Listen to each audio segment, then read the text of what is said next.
All right, buckle up, everyone, because today we are diving deep into the 7 habits of highly effective people.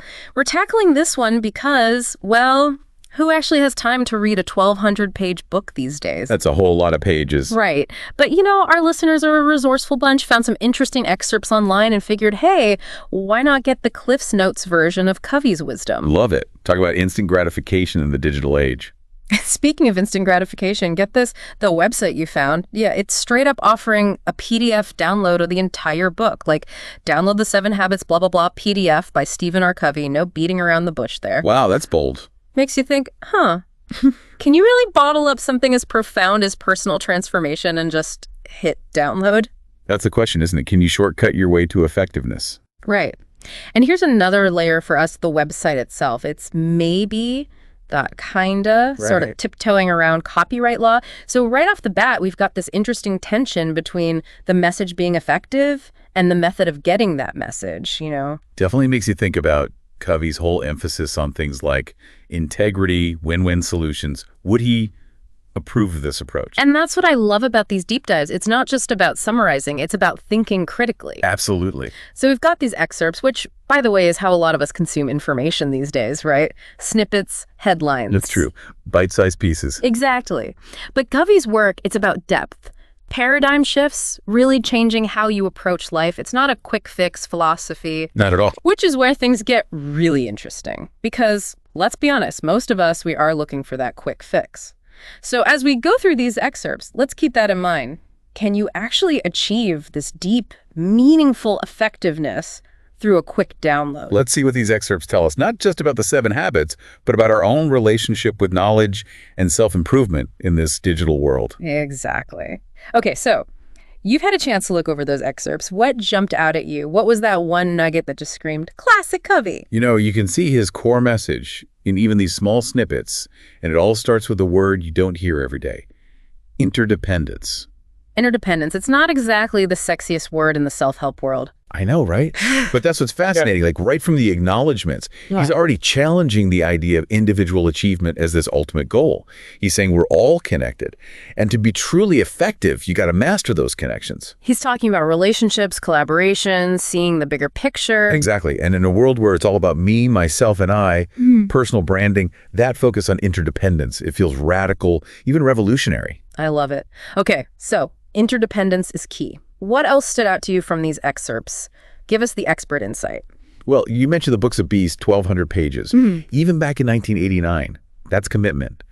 In our world of instant everything, it makes you wonder, is that a strength or a barrier? Right. Is it about soaking up all that knowledge, or do we run the risk of just getting overloaded? Totally. At what point does self-improvement just become exhausting?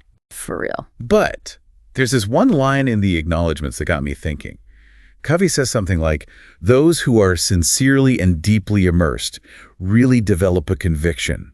They believe in the power of these habits. He's talking about really digging in, not just skimming the surface. Exactly. And it made me think about that PDF download. Yeah. It's all about speed, right? Getting the information as fast as possible. Okay, so we have this interesting contrast.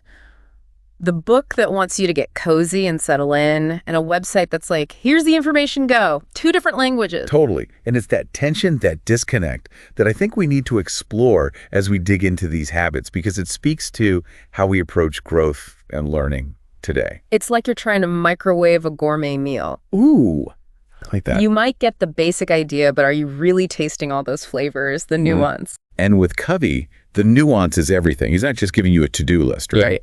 It's deeper than that.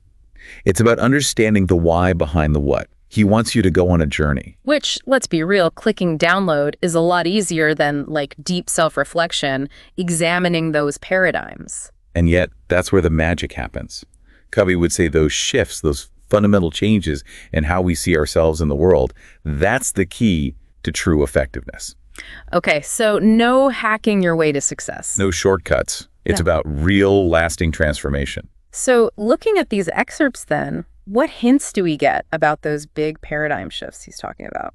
Where you see it even in these little snippets, Covey challenging what we think of as success. Like he says, begin with the end in mind. Okay, on the surface, that sounds like pretty standard goal-setting advice. Right, but he takes it deeper. I like where this is going. What's the Covey twist? It's not just setting goals, it's defining your values. your own personal mission statement. Yeah. He wants you to ask yourself, what do I want my life to stand for? What's my legacy going to be? Heavy stuff. Whoa. He's basically asking you to write your own eulogy, but while you can still do something about it. Exactly. And that level of introspection, you can't just download that. You have to wrestle with it, challenge your own assumptions. It's active. It's not enough to just have goals. They have to be connected to your values, to the life you want. 100%. And that's where the rubber meets the road, right? You got your values, you got your big goals. Now what? Well, Covey would say, prioritize. Oh, the P word, prioritization. That one's a struggle for me, not gonna lie. It's tough. There's always something shiny and new grabbing for our attention. Always. Covey argues that effectiveness is about deciding what's truly essential and what's not. Focus your time and energy on what matters. He calls it putting first things first. Okay, see, now that one resonates, even for someone like me who gets distracted easily. But how do you actually do that? How do you shut out all that noise? He talks about being proactive. And I don't just mean managing your calendar. It's bigger than that. Okay, so less reacting, more acting. Yes. It's about recognizing you have control over how you respond to things. Focus on your sphere of influence, what you can actually impact. I'm starting to see how this all connects. You figure out your values, your goals, you focus on them, and you approach everything with this proactive, can-do energy. But where do other people fit into this? It can't all be about me, right? You got it. And this is where that idea of interdependence circles back. He says effectiveness isn't just personal, it's about relationships too.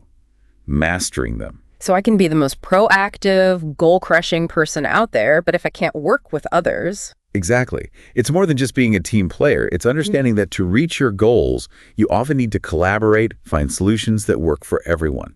That's thinking win-win. Win-win. It's a buzzword these days.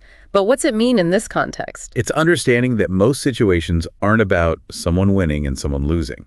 You can find solutions that create value for everybody. So less compromise, more like creative problem solving, finding the solutions where we all come out ahead. Yes, and that requires a different way of thinking. We have to move away from scarcity, this idea that there's not enough to go around, and embrace abundance. It's moving from me versus you to we. That's powerful. Absolutely. Not always easy, but Covey would say it's how we